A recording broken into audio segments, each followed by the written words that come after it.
எல்லாருக்கும் வணக்கம். நான் உங்கள் அர்ச்சனா தாமரைக்கணி. நான் இப்போ உங்களுக்கு சொல்ல போகிறது வழக்கம் போல் இல்லைங்க, இது வேற விஷயம். ஆனால் இது உங்ககிட்ட சொன்னால் மட்டும்தான் சரியாக இருக்கும்னு என் மனசு சொல்லிட்டே இருந்தது. அதனால தான் இதை நான் உங்ககிட்ட ஷேர் பண்ணிக்கிறேன். ஃபஸ்ட்டு நம்ம சேனல் ஏடிஎஸ் ஹாப்பி வேர்ல்டு இதை நான் ஆரம்பிக்கும் போது நான் என் ஹஸ்பண்ட் கிட்ட சொல்லும்போது அவர் உண்மையே சிரிச்சாரு. அந்த சேனல் ஆரம்பிச்சு நீ என்ன பண்ண போற அப்படின்னு சொல்லிட்டு.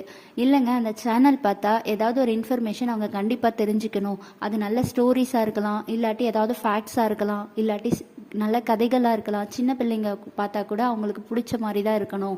அந்த மாதிரியான கருத்துக்களை மட்டும்தான் அந்த சேனலில் போடணும் அப்படின்ற மாதிரி நான் சொல்லியிருந்தேன். அதுக்கு பெரிய வியூஸோ இல்லை பெரிய சப்ஸ்கிரைபர்ஸோ இருக்க மாட்டாங்களே அப்படின்னு என் ஹஸ்பண்ட் சொன்னார். அப்போது நான் என் ஹஸ்பண்ட் கிட்ட கேட்டேன், எனக்கு ஒரு மைக்கும் ஒரு ட்ரைபாடும் வாங்கித்தாங்க அப்படின்னு சொல்லிட்டு. அப்போது அவர் சிரிச்சாரு.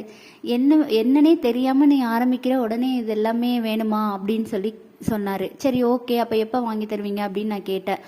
அதை என்னாலேயே வாங்கிக்க முடியும், அது அவ்வளோ பெரிய காஸ்ட்லியான ஐட்டம்ஸ்லாம் இல்லை. இருந்தாலும் என் ஹஸ்பண்ட் மூலமாக அதை வாங்கணும் அப்படின்ற ஒரு எண்ணம் எனக்குள்ள இருந்தது.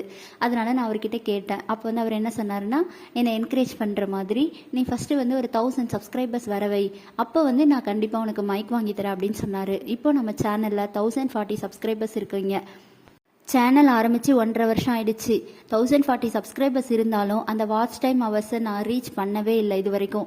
இருந்த வாட்ச் டைம் ஹவர்ஸும் இந்த செகண்ட் டைம் ப்ரெக்னென்சியில் வந்து எனக்கு சில காம்ப்ளிகேஷன்ஸ் இருந்ததால் சரியான போஸ்ட் என்னால் போட முடியல. அந்த ஃப்ரீக்வன்சி டைம் பீரியடில் என்னால் போட முடியாதனால வாட்ச் டைம் ஹவர்ஸ் கொஞ்சம் கொஞ்சமாக குறையவே ஆரம்பிச்சிருச்சு. இப்போ அரௌண்ட் 800 தான் இருக்குது. ஆனாலும் இதுலேருந்து நான் ₹1 கூட இது வரைக்கும் சம்பாதிக்கலைன்னு தெரிஞ்சும் கூட என் ஹஸ்பண்ட் எனக்கு வந்து சப்போர்ட் பண்ணுற மாதிரி இப்போ எனக்கு மைக் வாங்கி கொடுத்துருக்காங்க என்னோட பர்த்டே அன்னைக்கு. இந்த மைக் வாங்குறதுக்கு அவர் சொன்ன ஒரே ஒரு ஸ்டெப்பு, 1000 சப்ஸ்கிரைபர்ஸ் நீ வாங்கி நான் கண்டிப்பாக வாங்கி தரேன் அப்படின்னு சொன்னார். அந்த 1000 சப்ஸ்கிரைபர்ஸ் நீங்கள் தானே, சப்ஸ்கிரைப் பண்ண நீங்கள் தான் இதுக்கு முக்கிய காரணம். இது வரைக்கும் போஸ்ட் போடும்போது அதை எடிட் பண்ணுறது, எடிட்டுக்கு அப்புறம் நம்ம டீநாய்ஸ் பண்ணுறது, அப்படி சில ஆப்ஸ் எல்லாம் யூஸ் பண்ணி தான் பண்ணுவேன். நார்மல் ஃபோனில் தான் ரெக்கார்ட் பண்ணுவேன், அதை தான் டீநாய்ஸ் பண்ணி அப்படியே அப்லோட் பண்ணிட்டு இருந்தேன். ஆரம்பத்தில் நான் இப்படி ஒரு சேனல் ஆரம்பிக்கிறேன்னு சொல்லும்போது என் ஃப்ரெண்ட்ஸ் கூட என்ன கேலி பண்ணியிருக்கிறாங்க ஒரு சிலர். அதிகபட்சம் இந்த 1040 பேரில் எனக்கு தெரிஞ்சவங்க, ஃப்ரெண்ட்ஸு, ஃபேமிலி மெம்பர்ஸ் அப்படி இப்படின்னு ஒரு 40 பேர் இருந்தால் கூட மிச்சம் இருக்கிற 1000 பேர் நான் யாருன்னே தெரியாதவங்க தான். அதுவே எனக்கு ஒரு மிகப்பெரிய வெற்றி மாதிரி தான்.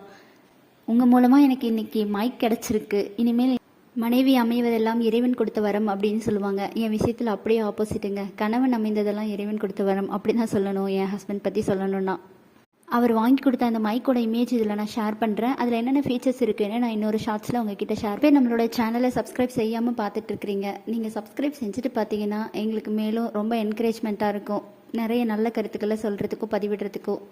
இந்த சேனல் உங்களுக்கு பிடிச்சிருந்தா நம்ம ஏடிஎஸ் ஹாப்பி வேர்ல்டு சேனலை சப்ஸ்கிரைப் செய்து கொள்ளுங்கள். நன்றி.